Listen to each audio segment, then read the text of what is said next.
see if we can make some percussion instruments from things we find around the house. I'll give you a few moments and let's see what you come back with. I'm going to go find something too. I'll be right back.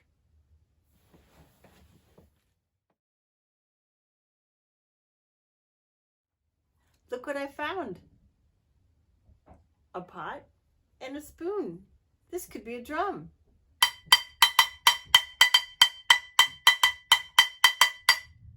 Because I'm hitting it.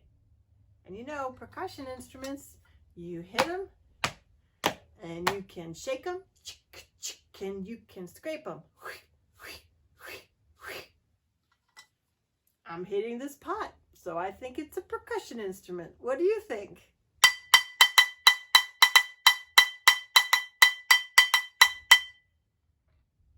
I also found this box of macaroni and cheese. To me, it sounds like a maraca. What do you think?